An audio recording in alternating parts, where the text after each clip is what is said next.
Mida sa tahaksid, et ikka veel lugeja sees teeks? Raamatutega on ju ikka nii, et need võiksid kasvatada sellist empaatiavõimet ja nad annavad sellise teatava pilgu või vaate teiste kogemuste sisse, et vahel nad muidugi, kui on endal sarnaseid kogemusi, siis saab selle ennast ära tunda, aga kui ei ole, siis see on kirjandus on ju viis, kuidas teiste maailmadega suhestuda. Nii et ma arvan, et täpselt samamoodi nagu raamatutega üldiselt on see, et see võiks mingisuguse vaate anda, mingisuguse pilgu, kasvatada empaatiat, panna võib-olla mõtlema millegi peale, suhestuda, ikka nii. Palju ebaõiglust ja vägivalda, mida sealt raamatust võib leida, tuleb väljaspoolt, aga sageli me oleme ka iseenda vastu väga karmid. Kui hea sa oled iseendale andeks andmises ja kas see on muutunud ajas? See on keeruline asi, sest et tegelikult see viha, mis võib olla enda vastu, see tegelikult ju ka süstitakse meisse tihtipeale, et väike laps ei ole enda peale vihane, kui tal on kõik hästi, et tihti see võib ka ju tulla kas kuidagi sellest, et mida meile on meie vanemad öelnud või õpetajad, mida iganes, ühiskond, et see on kuidagi internaliseerunud ja me võtame selle kuidagi enda omaks teatava sellise vägivaldse, kritiseeriva pilgu enda suhtes, et me pole piisavad või mida iganes, pole väärt.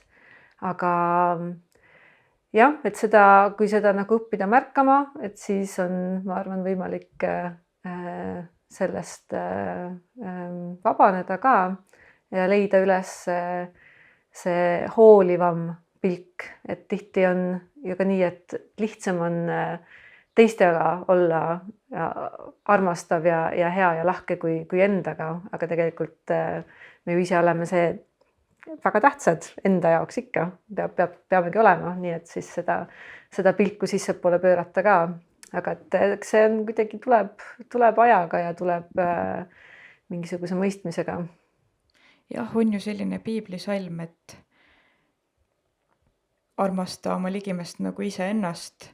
Seal on vististi mõeldud ju seda, et meile oma särk on ikka kõige ligem ja ennast ju ikka armastad, aga suured enesekriitikud võivad seda näha hoopis niipidi, et appikene, kui ma teistega käituksin nii, nagu ma iseendaga käitun, siis see oleks päris hirmus. Vahel võib nii täitsa olla, ja. Et tõesti, sul on õigus, et kas ma teisele teeksin seda, mida ma iseendale teen. Jah, see on alati hea küsimus. Aga kui palju jõudu sinu arvates ikkagi kirjandusel on? Selles mõttes, et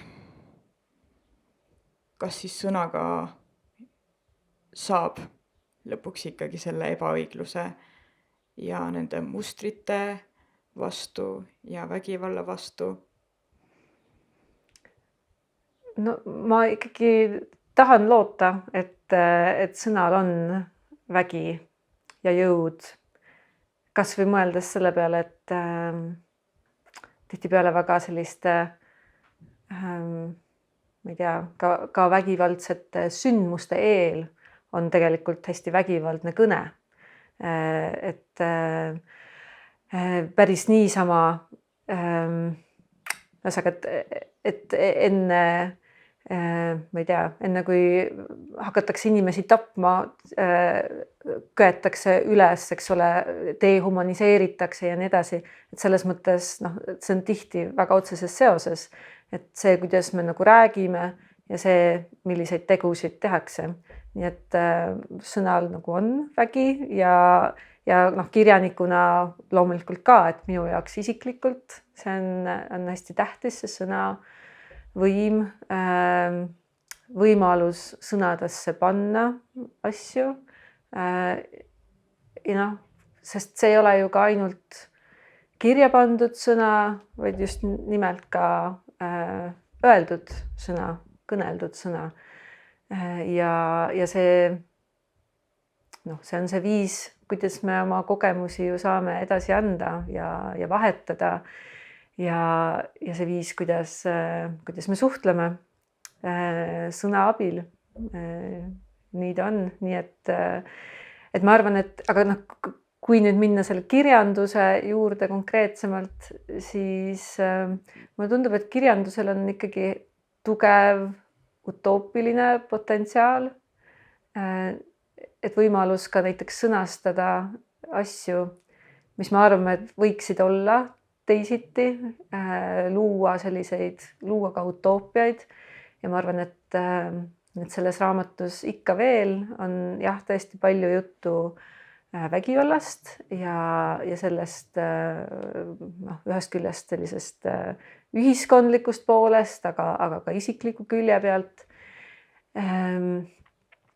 Ja et see, kuidas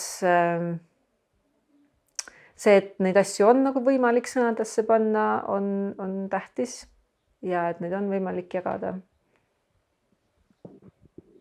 Isiklikkusest rääkides me ühes loengus analüüsisime seda kogu ja keegi meie kursuselt kommenteeris, et need tekstid tunduvad nii isiklikud, et justkui ei tohikski neid näha.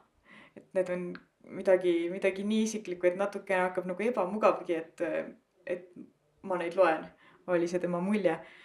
Kui alasti sa ise ennast tundsid või tunned nüüd pärast seda, kui see kogu on ilmavalgust näinud või üleüldse sellega seoses, et sageli ju tõmmatakse ka sellist väga ennatlikku võrdusmärki autori ja tekstide vahele, et kuidas sa sellega toime tuled ja mis see isiklikkuse ja luulemina suhe on? Eks see on, eks ta on tekstiti ja kindlasti ka raamatuti olnud erinev, aga see ikka veel on kuidagi, ta on, noh, ma ikkagi pean ütlema, saangi öelda, et see on isiklik raamat, et ja oli natuke hirmus seda avaldada.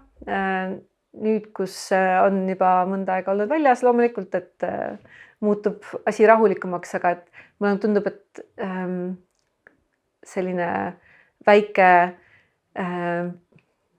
sihuke ärevuse moment kindlasti oli sees ja võib-olla see ei olegi nagu halb, aga et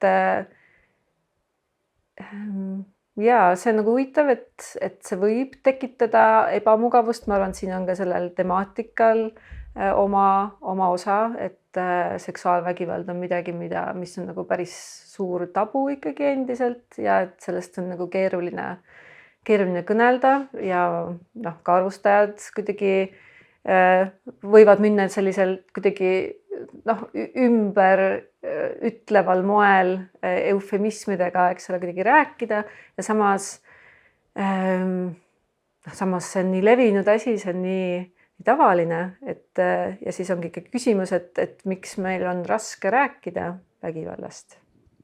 Ja samas mingis mõttes ju nagu jumal tänatud, et tekitab ebamugavust, sest päris sinna maailma küll jõuda ei tahaks, kus sellised asjad on inimestele mugavad, et enam umbes kulm ka ei liigu või noh, et väga hea, et tekitab ebamugavust, tähendab, et tuntakse midagi. Jah, et midagi liigub siiski, et mingisugune jah, midagi sees käib. Kui sa ise otsid pimedamal ajal tuge, siis kas sa valid pigem oma meeleoluga ja tunnetega resoneeruvaid tekste või siis vastupidi midagi helgemat? kui on tõesti selline raskem periood, siis on üldse hea, kui suudad midagi lugeda, aga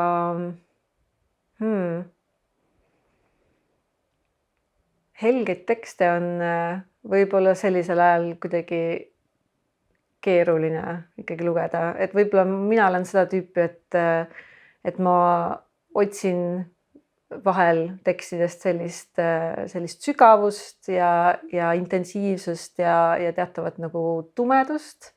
Et võib-olla see, mis tekitab selle tunde, et jah, et on veel teisi inimesi, kes on sarnaselt tundnud. Üks selliseid hästi tumedaid luuletajaid minu jaoks on ikkagi olnud Alejandra Pizarnik. Aga samas ma väga hindan seda, kui kirjutatakse selliseid helgemaid, lootusrikkaid tekste, et lootus on hästi oluline. Ja et ka huumor tegelikult. Aga see huumor peab olema siiski kuidagi selline piisavalt peen muidugi. Aga et võib-olla kunagi jõuan ka ise sinna. Me rääkisime raskustest. Selle juurde sageli käib ka toeks olemine, mis ei pruugi olla üldse lihtne seal kõrval seisjana, et tekibki see abituse tunne, et mida ma üldse siis saan teha või üldse ka ütelda, me rääkisime sõnadest. Kuidas sulle tundub või mida elu on sulle kinkinud või näidanud, mida me saame üldse kõrvalseisjatena teha? Kõrvalseisjatena saab olemas olla, et see on ikkagi kõige sellisem suurem asi. Et ei pea ütlema mingisuguseid kindlaid sõnu aga lihtsalt sellise avatud olemisega olla kohal teise inimese juures, siis kui ta seda vajab. Et ma arvan, et see on üks selliseid suurimaid asju, mida saab teha või saab teisele inimesele pakkuda. Ja võib-olla ka see, et mitte anda hinnanguid. 2 sellist lihtsat asja tegelikult, et olemas olla ja ära kuulata ja sellest saab asi alguse ja ma arvan, et see on suur asi. Sonett 7. Varahommikune hoovihm uhub pinnase ära, keldri suputab, midagi pole teha, kass pikutab rahulikult köögilaual, käpad taeva poole teeskleb magamist. Liiga vara, et päriselt üles ärgata, keha ei mõtle midagi, ainult tunneb, mäletab, kuidas teda kunagi hoiti korraks õrnalt, mäletab ka seda, kuidas hoiti eemal, kuidas on olla üleliigne. Vihma kallab, hulbin heitlikult, miski ei hoia mind kinni. Ole lihtsalt julge ja siruta käpp välja. Võib-olla sulle vastatakse, võib-olla mitte. Eks kõik on vahel jäänud lolli näoga vahtima. Pärast vihma linnud hõiskavad porilompides, hõljuvad sopapilved, ekraanile libisevad uudised. Ocean Wongi raamat keelati Texases ära. Reovees on nii palju ampfi, et kaladest saavad narkarid. Iisrael pommitab. Päike sirab jälle ja kohv on otsas ja päev alles udusulis. Mis temast tuleb, kuhu pöördub, saan ma teda usaldada, kui ta ütleb üht, aga teeb teist. Kui paneb käed ümber mu savist voolitud keha, kas siis kallistab või kägistab, igal hommikul sõrmejäljed, igal hommikul küsida uuesti, kuhu ma kuulun, kuhu ma sobin, kas tõesti ainult õitsvate putkede sisse varemete vahele.